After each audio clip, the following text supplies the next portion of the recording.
아, 이제 사람의 모든 관계, 우리가 살아가는 이제 모든 관계를 보면 이게 뭐 우연인 것 같고 또 대충대충 사는 것 같지만 사실은 모든 사람과의 관계는 사실 약속의 관계입니다.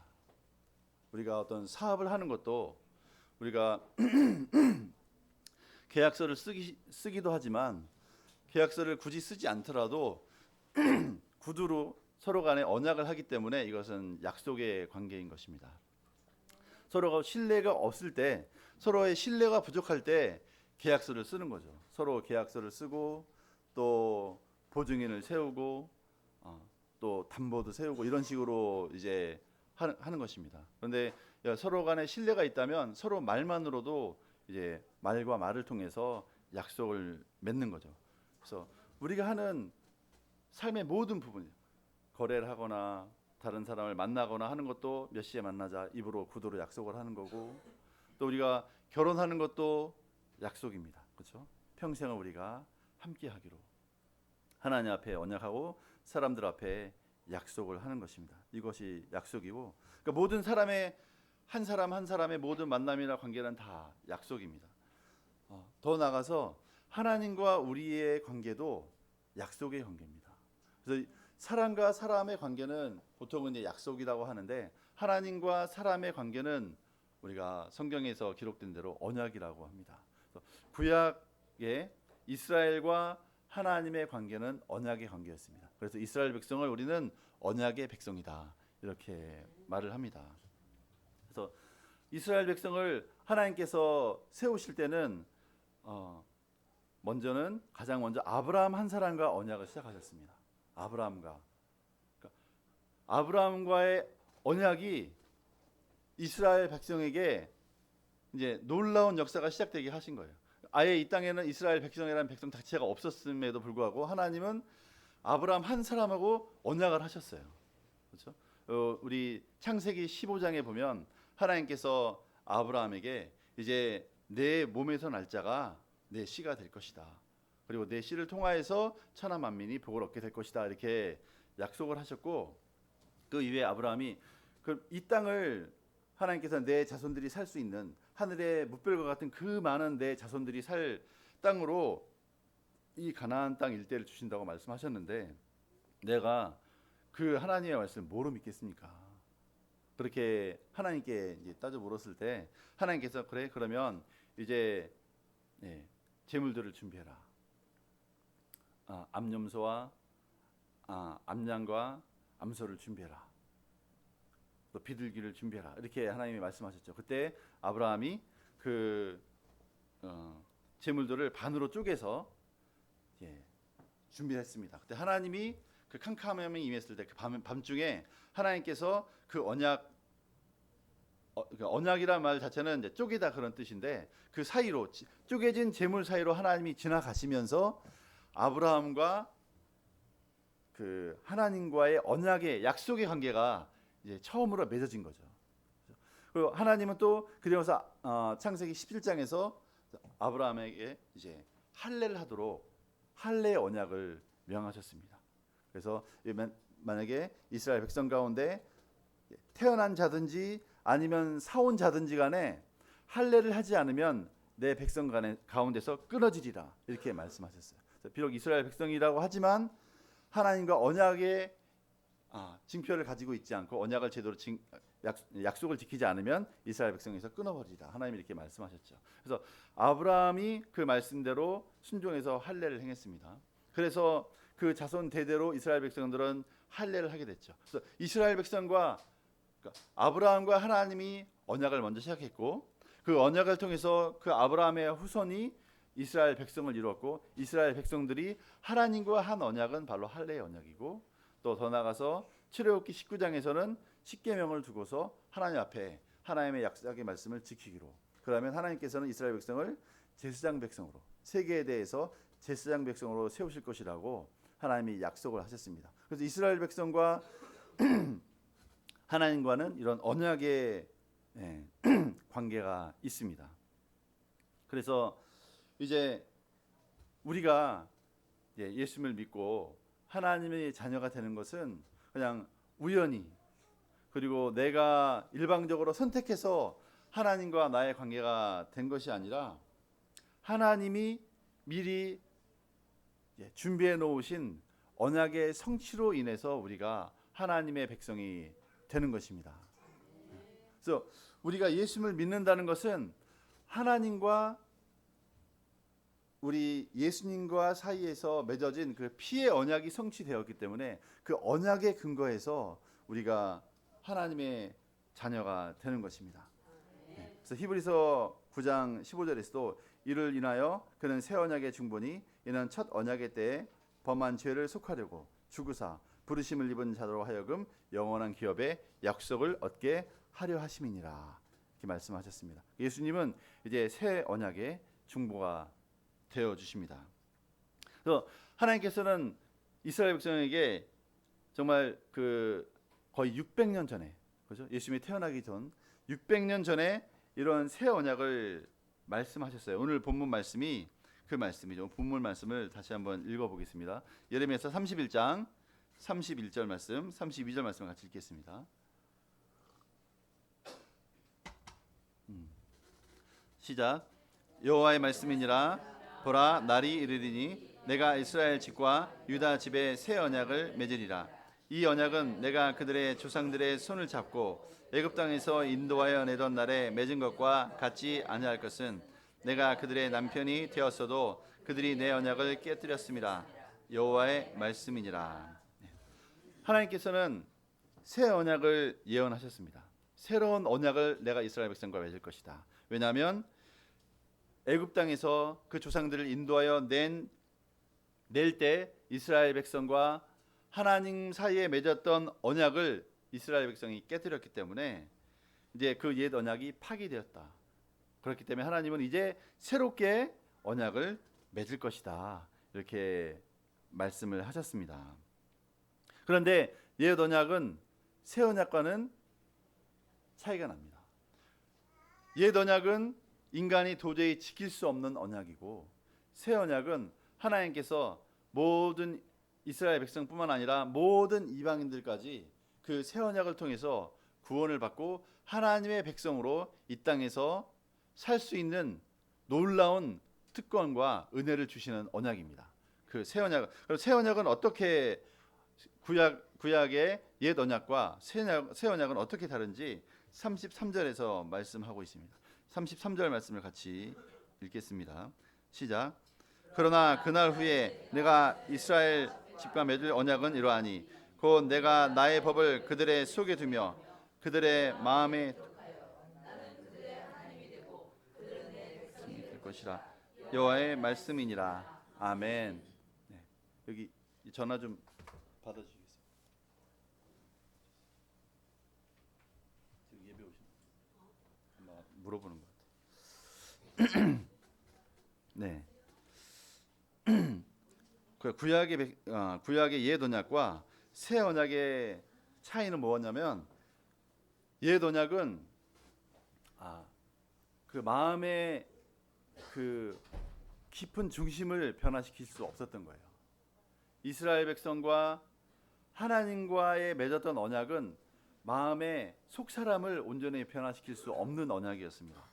그러니까 몸으로만, 겉으로만 지킬 수 있는 언약이었어요.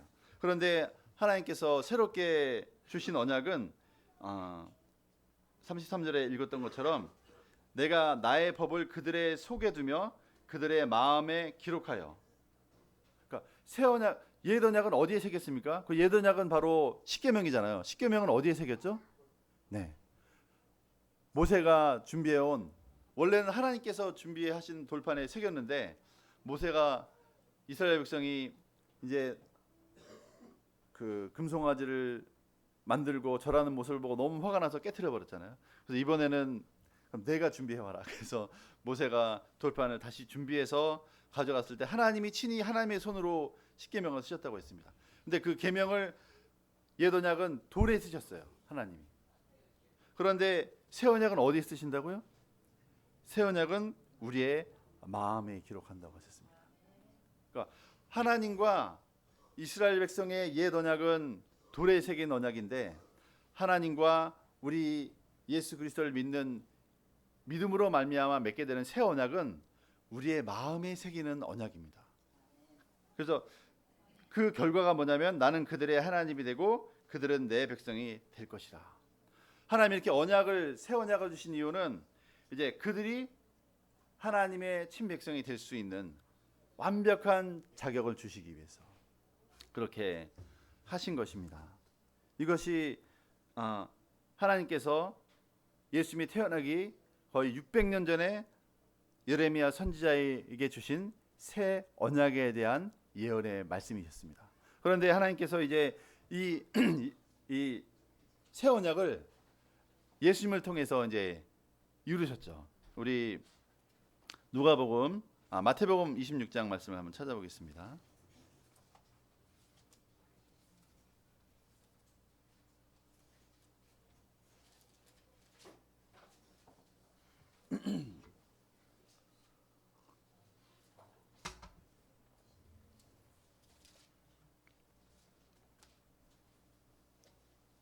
마태복음 26장 26절부터 28절 신약 46페이지입니다.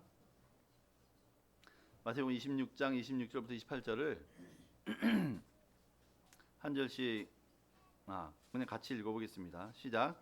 그들이 먹을 때에 예수께서 떡을 가지사 축복하시고 떼어 제자들에게 주시며 이르시되 받아서 먹으라 이것은 내 몸이니라 하시고 또 잔을 가지사 감사 기도하시고 그들에게 주시며 이르시되 너희가 다 이것을 마시라 이것은 죄사함을 얻게 하려고 많은 사람을 위하여 흘리는 바 나의 피 곧 언약의 피니라.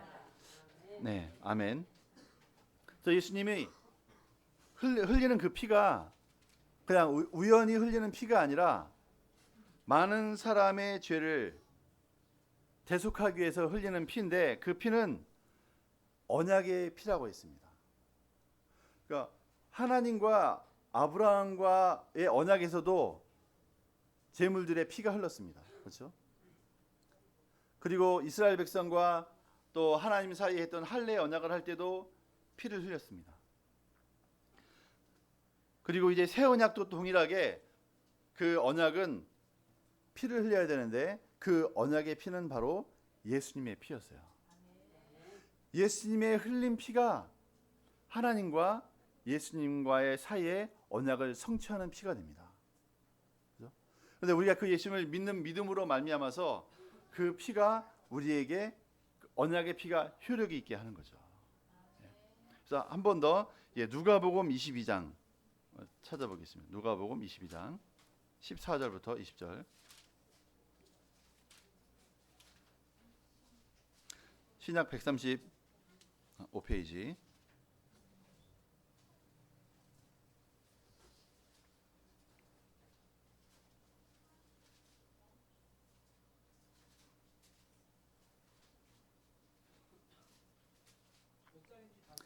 누가복음 22장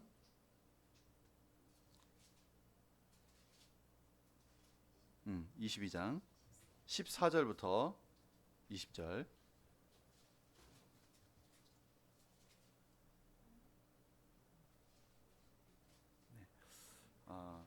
함께 읽겠습니다. 누가복음 22장 14절부터 20절을 시작. 때가 이르매 예수께서 사도들과 함께 앉으사 이르시되 내가 고난을 받기 전에 너희와 함께 이 유월절 먹기를 원하였노라. 내가 너희에게 이르노니 이 유월절이 하나님의 나라에서 이루기까지는 다시 먹지 아니하리라 하시고 또 잔을 감사 기도하시고 이르시되 이것을 갖다가 너희끼리 나누라. 내가 너희에게 이르노니 내가 이제부터 하나님의 나라가 임할 때까지 포도나무에서 난 것을 다시 마시지 아니하리라 하시고 또 떡을 가져 감사 기도하시고 떼어 그들에게 주시며 이르시되 이것은 너희를 위하여 주는 내 몸이라 너희가 이를 행하여 나를 기념하라 하시고 저녁 먹은 후에 잔도 그와 같이 하여 이르시되 이 잔은 내 피로 세우는 새 언약이니 곧 너희를 위하여 붓는 것이라. 예수님께서 20절에 내 피로 세우는 새 언약이다 이렇게 말씀하셨습니다. 예수님께서 600년 전에 하나님께서 예레미야 선지자를 통해서 예언하셨던 그 새 언약을 예수님이 이제 십자가의 죽으심으로 그 피로 새 언약을 세우신다고 했습니다. 그리고 이 15절에서 예수님이 하신 말씀이 내가 고난을 받기 전에 십자가에 죽으시기 전에 내가 너희와 이 유월절 먹기를 원하고 원하였노라 이렇게 말씀하셨어요. 그러니까 예수님이 이 땅에 오신 이유가 바로 이 새 언약을 성취하기 위하신 것이었습니다. 예수님의 간절한 소원이었어요. 그러니까 사람들은 예수님을 믿지 않는 세상 사람들은 예수님을 그냥 4대 성인 중에 한 분, 인류를 사랑하신 분, 이렇게 인류를 사랑해서 자기 목숨을 내어주신 분 이렇게 생각합니다. 근데 세상에서는 다른 사람을 사랑해서 자기 목숨을 내어준 사람들이 많이 있어요. 근데 그 예수님의 그 사랑하고 그 다른 사람하고의 사랑은 어느 비슷한 면도 있겠지만 근본적으로 차이가 무엇이냐면 예수님의 그 피 흘리신 그 죽으심은 단순히 한 사람을 사랑해서 흘린 피가 아니라 하나님과 인간 사이의 새 언약, 그 예수님의 그 피로 하나님과 인간 사이의 새 언약을 세우시기 위해서 이 땅에 오신 것입니다. 엄청난 차이가 있는 거죠. 그러니까 우리가 예수님을 믿는다는 것은 바로 예수님께서 그 피로 세우신 그 언약을 예수님과 하나님과 사이에 세운 그 언약을 나의 언약으로 내가 받아들이겠다 하는 놀라운 결단이 되는 거죠. 우리가 예수님을 믿는다는 것은. 그래서 우리가 예수님을 믿는다는 것은 단순히 내 개인이 그분을 그냥 내가 믿는다 하는 개념이 아니라 내가 예수님을 믿는다는 것은 예수님과 하나님과 세우신 그 피 언약의 아래로 내가 그 관계 안으로 들어간다 하는 그런 의미가 있습니다. 그렇죠? 우리가 마찬가지로 이 하나님과 우리의 언약의 관계는 우리 인간 사회에서 비유할 수 있는 가장 좋은 것이 바로 결혼의 관계입니다.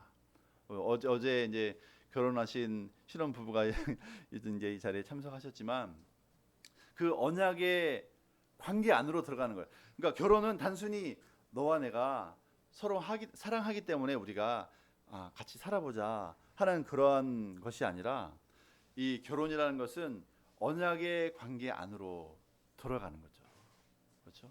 그래서 이것은 사람이 파기할 수 없는 것이에요. 사람들은 단순히 이혼을 할 수 있다 이렇게 생각할 수 있지만 예수님도 하나님이 짝지어 주신 것을 사람이 나눌 수 없다 이렇게 말씀하셨습니다. 이것은 언약의 관계로 들어가기 때문에 그렇습니다. 그러니까 하나님과 사람의 관계는 언약의 관계고 그 언약의 관계는 하나님은 절대 파기하지 않습니다. 그렇죠? 그래서 우리가 그 예수님을 믿는다는 것은 예수님이 흘리신 그 피의 언약 관계 안으로 우리가 들어간다는 것을 의미하는 것입니다. 근데 왜 이 언약의 관계로 바로 새 언약의 관계로 우리가 들어가는 것인데 예수를 믿는다는 것은 그 새 언약의 관계 안으로 들어갈 때 우리에게는 놀라운 축복이 이제 임하는 거죠. 그래서 우리가 결혼의 언약 관계로 들어갈 때 단순히 두 사람의 관계로 끝나는 것이 아니라 우리가 결혼을 하게 되면 그 결혼의 언약 관계 안에 열매가 맺히게 되는 거예요. 그렇죠? 그 안에 더 깊은 관계로 이제 관계가 형성이 되는 거고, 그렇죠? 결혼하기 전에 우리가 알고 있었던 단순한 피상적인 관계가 아니라 결혼 이후에 서로 간의 깊은 사랑의 관계로 더 깊이 들어가게 되고, 그 다음에 그로 인해서 또 하나님께서 자녀의 또 축복도 주시잖아요. 그래서 그런 관계, 이런 관계 안으로 열매가 맺히게 되는 거예요. 그것처럼 하나님과 우리가 예수 그리스도를 통해서 우리가 피의 언약 안으로 들어가게 되면은 그로 인한 축복이 우리에게 임하게 됩니다. 하나님과 우리가 그 예수님의 피의 언약을 통해서 그 언약의 관계 안으로 들어갈 때 여러 가지 축복이 있는데 가장 중요한 축복이 뭐겠습니까? 예수님과 하나님께 맺어진 그 피의 언약 사이에 우리가 예수님을 주여 그리스도로 고백하고 그 언약의 관계로 들어간다면 이것은 결혼하는 것과 똑같은 거예요. 똑같은 효력을 이제 우리가 얻게 되는 것인데, 그 하나님과 우리가 그런 언약의 관계 안으로 들어가게 되면, 특히 우리는 새 언약의 관계 안으로 들어가게 되는 건데, 그 새 언약의 관계 안에 들어가게 되면 그 하나님께서 우리에게 주실 수 있는 가장 축복이 뭐냐? 큰 축복이 뭐냐면 바로 하나님의 의가 회복되는 겁니다. 네. 의가 회복되는 거예요. 그래서 의는 관계입니다. 하나님과 우리의 파괴되었던 관계가 회복되는 거죠. 그래서 예수님이 제물이 되셔서 우리의 죄를 다 처리하고 없애버리시고, 때로는 우리가 옳지 않은 일을 할 수도 있습니다. 그러면 우리에게 죄의식이 생깁니다. 그러니까 이 죄의식은 하나님이 주시는 게 아니에요. 하나님이 우리 모든 인간에게 주신 양심이라는 기본 기능이 있기 때문에 그 양심의 기능에 의해서 죄의식이 생깁니다. 그때 하나님은 그 죄의식조차도 예수 그리스도의 보혈로 처리해 주십니다. 그래서 요한일서 1장 7절에도 보면 그가 빛 가운데 계신 것 같이 우리도 빛 가운데 행하면 우리가 서로 사귐이 있고 그 아들 예수의 피가 우리를 모든 죄에서 깨끗하게 하실 것이요, 이렇게 말씀하셨습니다. 또 요한일서 1장 9절에서도 만일 우리가 우리 죄를 자백하면 그는 미쁘시고 의로우사 우리 죄를 사하시며 우리를 모든 불의에서 깨끗하게 하실 것이요, 이렇게 약속하셨습니다. 또 더 나아가서 요한일서 2장 1절에서 나의 자녀들아 내가 이것을 너에게 쓰면 너희로 죄를 범하지 않게 하려 함이라. 만일 누가 죄를 범하여도 아버지 앞에 우리에게 대언자가 있으니 곧 의로우신 예수 그리스도시라, 이렇게 말씀했습니다. 그러니까 우리가 예수님과 피의 언약 관계에 들어가면 그 예수님의 피가 하는 일은 우리의 모든 죄와 불의를 깨끗하게 지우시는 거예요. 그러면 우리가 하나님의 의를 덧입게 되는 거죠. 그런데 우리가 때마다 연약하기 때문에 죄를 행할 수도 있습니다. 하나님 원치 않은 죄를 행할 수가 있어요. 그러면 그때 모든 관계가 깨어지는 것이 아니라 하나님은 그 예수님의 그 새 언약 안에는 우리가 그 예수님 앞에 우리 죄를 고백할 때 우리 죄를 깨끗하게 또 다시 제하실 수 있는 놀라운 은혜가, 죄사함의 은혜가 또 있는 거죠. 그리고 예수님은 지금도 하나님 보좌 우편에 계셔서 우리가 범죄할지라도 우리를 위해서 하나님 앞에 우리를 대언하신다고, 우리의 변호자가 되신다고 약속하셨습니다. 예수님은 지금 우리의 변호사로 하나님 보좌 우편에 앉아 계십니다. 예수는 우리의 변호사세요. 가장 이 세상에 있는 어느 능력이 있는 변호사보다 더 확실하게 우리와 하나님 사이에 죄로 인해서, 실수로 인해서 깨어진 모든 관계를 회복시킬 수 있는 변호사가 되어주십니다. 예수님이 하시는 변호는 어떤 변호냐면 하나님과 우리의 사이를 화목하게 하시는 변호입니다. 그래서 예수님은 그 자신의 그 피로써 우리의 행한 모든 죄와 실수와 허물들을 다 그 피로 해결하신 것을 하나님 앞에 대신 이제 변호하고 계십니다. 그분이 바로 예수 그리스도이십니다. 아멘. 그래서 결국엔 복음이란 것이 무엇이냐면 예수 그리스도의 그 대속적인 희생으로 인해서 하나님께서 예수님을 의롭다고 하신 것과 똑같이 우리가 예수님을 믿는 순간에 그 예수님의 의가 바로 우리의 의가 되는 것입니다. 이것이 바로 복음입니다. 로마서 4장 25절에서 그래서 예수님은 우리가 범죄한 것 때문에 내줌이 되고 또한 우리를 의롭다 하시기 위하여 살아나셨느니라, 이렇게 말씀하셨습니다. 예수님이 십자가에 죽으신 것은 우리의 죄 때문에 죽으신 것이고 예수님께서 다시 살아나신 것은 우리를 의롭다 하시기 위하여 살아나신 것입니다. 그러니까 예수님은 하나님 보좌 우편에서 우리의 의를 위해서 계속해서 중보하고 계신 것입니다. 아멘. 그래서 우리가 예수 그리스도를 믿는 그 순간에 우리는 그 새 언약의 관계로 들어가는 것입니다. 아멘. 우리가 결혼식을 치르면서 결혼 서약을 할 때 결혼의 언약 관계로 들어가는 것처럼, 그렇죠? 우리가 예수 그리스도를 믿는 그 순간에 우리는 하나님과 새 언약의 관계로 들어가게 되는 것이죠. 그리고 그 순간에 하나님은 우리를 의롭다고 하십니다. 그것은 우리가 어떤 감정이나 느낌으로 얻는 것이 아니라 하나님의 법에 의해서 합법적으로 우리가 예수님을 믿으면 우리를 의롭다고 하나님은 인정해 주십니다. 아멘. 그래서 그 의가, 하나님께서 우리에게 주신 의가 우리를 하나님의 사이에서 깨어진 관계를 회복시키고 영원한 하나님 나라로 우리를 인도할 수가 있습니다. 아멘. 그래서 로마서 5장 1절에서 그러므로 우리가 믿음으로 의롭다 하심을 받았으니 우리 주 예수 그리스도로 말미암아 하나님과 화평을 누리자, 이렇게 말씀하고 있습니다. 그래서 우리가 하나님 예수 그리스도를 통해서 의를 덧입었다면 그 다음 단계는 우리가 하나님과의 화평의 관계가 회복되는 것입니다. 아멘. 그래서 이 새 언약의 핵심은 이 두 가지입니다. 첫 번째는 하나님의 의가 우리의 의가 되는 것이고, 또 하나는 그 의로 말미암아서 하나님과 우리가 화목하게 되고 더 나아가서 연합되는 존재가 된다는 것입니다.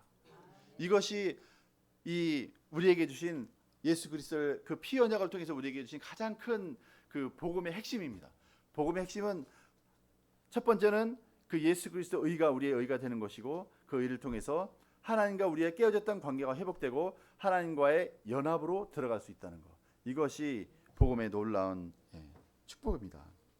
그런데 우리가 이게 우리의 믿음이 제대로 이게 작동하지 못하는 이유가 있습니다. 그렇죠? 분명히 이 복음은 우리를 예수님과 같은 존재로 만들어준다고 언약하고 있어요. 약속, 이 언약입니다. 그렇게 하시려고 예수님이 자신의 모든 피를 다 쏟으시고 십자가 죽으신 거예요. 그리고 부활하셔서 하나님 보좌 우편에 올라가셨어요. 그럼에도 불구하고 그 예수님을 주여 그리스도로 영접하는 모든 사람들이 이 놀라운 의를 내 것으로 취하고 그 의 가운데 하나님과 연합하는, 교제하는 그 깊은 교제 안으로 들어가지 못하는 경우가 참 많아요. 왜 그러면 이렇게 우리의 믿음이 제대로 작동하지 못하느냐? 단순합니다. 왜 그 하나님과의 깊은 연합의 관계로 들어가지 못하느냐 하면, 우리가 하나님께 나아가기 전에 마귀가 방해를 하기 때문에 그렇습니다. 마귀는 방해를 할 때 어떻게 방해하냐면 말로써 방해를 해요. 특히 생각으로 방해를 합니다. 그래서 우리의 과거의 모든 실패와 모든 죄와 부끄러움과 수치로 가득한 우리의 과거를 우리와 동일시하게 만들어요. 그래서 우리는, 제가 누누이 말했지만 우리는 영입니다. 우리의 존재는 영이에요. 그리고 혼을 가지고 있고 몸 안에 살고 있습니다. 그래서 많은 사람들이 내 생각이 나라고 생각해요. 내 생각이 나가 아닙니다. 그리고 내 몸이 나라고 생각합니다. 내 몸은 집일 뿐입니다. 내가 죽으면 내 몸은 더 이상 내가 아닌 거예요. 그죠? 내 죽으면 내 혼은, 내 영은 하나님께로 가든 지옥에 가든 둘 중에 하나로 가는 거예요. 근데 내 몸은 이 땅에서 남아 있습니다. 내 혼과 내 몸이 잠시 머무는 거처가 우리의 몸입니다. 그런데 우리는 우리의 이 몸이 나라고 생각해요. 그리고 내 생각이 나라고 생각합니다. 근데 내가 하는 모든 생각이 납니까? 그래서 마귀는 내가 했던 모든 악한 생각, 나쁜 생각들, 그리고 내가 행했던 모든 악한 행위들을 통해서 그게 너라고 생각합니다. 그래서 비난하죠. 너 같은 게 어떻게 단순히 예수님을 믿는다고 천국에 가겠느냐? 네가 뭔가를 해야 되지 않겠느냐? 내가 좀 더 깨끗해져야 되지 않겠느냐? 좀 더 좋은 일을 많이 쌓아야 되지 않겠느냐? 이렇게 마귀가 우리를 방해하는 거죠. 그렇게 될 때 우리는 우리의 행위를 생각하는 거죠. 과거의 모든 행위들, 내가 그동안 행했던 모든 악한 생각들, 내 행위를 생각해 보면 도저히 나는 하나님 나라 갈 수가 없는 거예요. 너무나 부끄럽고 악하기 때문에. 그래서 과거의 내 모든 행동, 내 생각들을 나와 동일시, 그게 나라고 생각합니다. 그런데 이제 이것 때문에 하나님 앞에 나가지 못하는데, 그런데 복음이라는 것은 바로 뭐냐면 그 과거의 나의 모든 실수와 허물과 죄악을 나와 동일시하는 것이 아니라 예수님을 나와 동일시하는 것이 믿음입니다. 그것이 복음입니다. 그래서 로마서 6장 11절에서도 뭐라고 말씀하셨냐면, 이와 같이 너희도 너희 자신을 죄에 대하여는 죽은 자요, 그리스도 예수 안에서 하나님께 대하여는 살아있는 자로 여길지어다, 이렇게 말씀했습니다. 그러니까 우리는 우리 자신을 과거에 행했던 모든 수치스럽고 부끄럽고 악한 모든 생각과 행동이 바로 나라고 생각하는 거예요. 그걸 나와 동일시하는 거예요. 이건 이제 영어로 하면 아이덴티파이를 한다는데, 그러니까 나 자신을 어떻게 발견하면 나는 과거에 행하던 그게 바로 나야, 이렇게 생각하는 거죠. 그게 내가 하는 생각이 아니라 마귀가 주는 생각인 거예요. 그게 하나님께 나아가는 것을 막는 거죠. 그런데 복음이라는 것은 바로 뭐냐면 바로 예수님을 나와 동일시하는 거예요. 그리고 그 예수 그리스도 안에서 하나님께 대한 나는 살아있는 자로 여기는 것입니다. 나는 과거에 나는 이미 예수 그리스도와 함께 죽었다. 나는 하나님이 주신 새 생명으로 나는 살아난 존재다. 이렇게 나 자신을 동일시하는 겁니다. 예수님의 생명이 바로 나의 생명이다. 이것이 바로 믿음이고 복음으로 들어가는 비결입니다. 근데 마귀는 이거를 계속 막는 거예요. 과거의 너의 행동과 과거의 너의 삶을 볼 때 너는 도저히 믿는 자라고 할 수 없어. 더 이상 하나님과 바른 관계를 맺을 수 없어. 이렇게 방해하는 거죠. 그래서 우리가 그 믿음을 취할 수가 없는 겁니다. 근데 우리가 이 하나님의 의는 이렇게 경험으로 얻는 것이 아니라 새 언약에 의해서 법적으로 우리에게 전이 된 것입니다. 하나님이 우리에게 일방적으로 주신 것입니다. 그래서 하나님께서 우리를 하나님과 같은 존재로 만들어 주시는 거예요. 우리가 창세기 1장에 나온 것처럼 하나님이 우리 인간을 만드실 때 무엇을 따라 만드셨습니까? 하나님의 형상을 따라 만드셨다고 했습니다. 그렇죠? 그래서 우리는 하나님의 형상으로 지어진 하나님의 자녀들입니다. 원래는.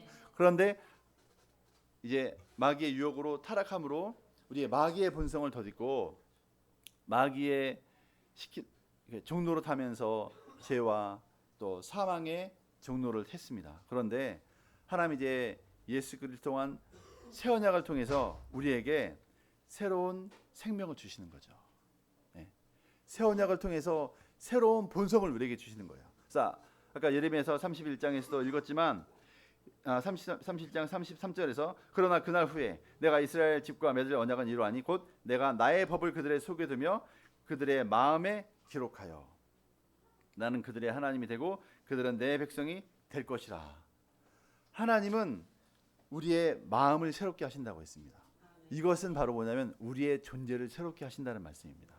무엇으로? 바로 새 언약을 통해서. 우리가 그러면 어떻게 그 새 언약으로 들어갈 수 있습니까?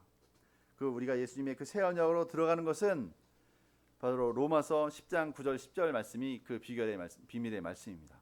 우리 다 함께 로마서 10장 9절 10절 말씀을 읽어보겠습니다.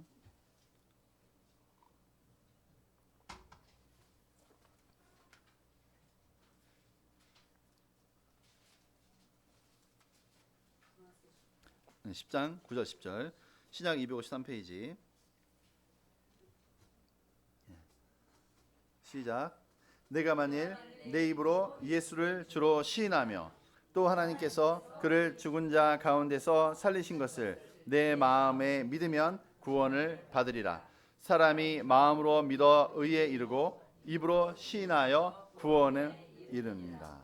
네. 하나님께서 이것이 바로 새 언약을 우리가 취하는 비밀입니다. 그렇죠? 우리가 예수를 주로 시인하고 하나님께서 그를 죽은 자 가운데서 다시 살리신 것을 마음에 믿으면 구원을 받습니다. 사람이 마음으로 믿어 의에 이르고 입으로 시인하여 입으로 예수님을 주로 고백하며 구원을 받는다고 했습니다. 구원을 받는다는 것은 바로 하나님의 의가 내 의가 된다는 것을 말하는 거죠. 그래서 우리가 하나님께서 우리의 의가 되십니다. 아멘. 예수 그리스도를 주여 그리스도로 고백하셨죠. 아멘. 그러면 하나님의 의가 우리의 의가 되었습니다. 아멘. 우리가 하나님의 의를 얻으려고 지금 노력하고 있습니까? 우리의 노력으로 하나님의 의를 받는 거죠? 아니죠. 네. 우리의 노력으로 하나님의 의를 받는 것이 아니라 우리가 단순히 예수님을 주여 그리스도로 고백하면 하나님의 의가 우리의 의가 됩니다. 아멘. 그리고 우리가 하나님과 화평할 수 있는 모든 자격이 우리에게 이미 주어져 있습니다. 그 하나님과 화평 가운데로 우리가 나아가야 합니다. 아멘. 예수님의 의를 붙들고 하나님 앞에 나가야 되는 거죠. 그 의가 이미 우리에게 주어져. 이것이 바로 새 언약입니다. 우리에게는 이 새 언약이 이미 성취가 되었습니다. 아멘. 우리는 하나님과 화목하는 존재가 되었습니다. 아멘. 그 의는 우리는 바로 예수님과 같은 존재들입니다. 이미 예수님을 믿음으로 말미암아서 우린 예수님과 동일한 의를 덧입었어요. 아멘. 우리의 노력으로 우리가 헌금을 많이 하고 우리가 어떤 활동을 많이 하고 가난한 사람을 도와줌으로 말미암아서 그 의가 우리의 것이 되는 것이 아니라 우린 단순히 예수님을 주여 그리스도로 고백하면 그 의가 우리의 의가 되는 것입니다. 그리고 하나님과 우리의 관계가 화목하게 바뀌는 것입니다. 우리는 담대하게 나갈 수가 있는 거죠. 그래서 우리와 하나님의 관계가 어떤 관계냐? 바로 언약의 관계입니다. 예수님의 피를 통해서 그 피의 언약을 통해서 그 예수님의 의가 우리의 것이 됐고 우리는 하나님께 나갈 수 있는 충분한 자격을 이미 얻었습니다. 법적인 자격을 얻었습니다. 아멘. 그래서 이 하나님과 우리의 관계를 오늘 말씀을 통해서 우리가 이제 배웠습니다. 그래서 우리가 매일 매 순간 결국에는 우리가 싸워야 될 것은 뭐냐면 우리 가운데 있는 죄의식이에요. 근데 이 죄의식은 하나님이 주신 게 아니에요. 마귀가 심는 것이고 또 우리 안에 지어진 기본적인 양심이라는 기능에 의해서 우리 스스로가 죄의식에 빠지는 겁니다. 그런데 그 죄의식을 우리가 붙들고 있는 것은 불신입니다. 하나님은 이미 예수 그리스도를 통해서 새 언약을 다 이루셨어요. 그래서 그 누가복음 22장에서 예수님은 우리가 예수님이 나를 기념하라고 말씀하셨잖아요. 성만찬을 통해서 나를 기념하라고 하셨어요. 이것은 단순히 예수님이 죽으신 것을 소중히 여기라 이것이 아니라 예수님께서 이 예수님의 피로 인해서 새 언약을 내가 성취했다. 이것을 잊지 말아라. 이것을 잊지 말고 계속해서 담대하게 내 피의 공로를 붙들고 하나님 앞에 나가서 하나님과 깊은 영적인 교제 가운데로 나아가라. 이것을 상기시키기 위해서 성만찬을 하는 거죠. 아멘. 그래서 우리가 매일 매 순간 이 새 언약을 붙들고 하나님 앞에 나가길 기도합니다. 네. 또 하나님과 깊은 교제 가운데 이 복음의 핵심이 첫 번째 의라고 했습니다. 두 번째는 하나님과의 화목이라고 했습니다. 그래서 하나님과의 의, 화목을 붙들고 이제 그 하나님과의 깊은 교제 가운데 나가는 저와 여러분 되시기를 주의 이름으로 축원합니다. 아멘.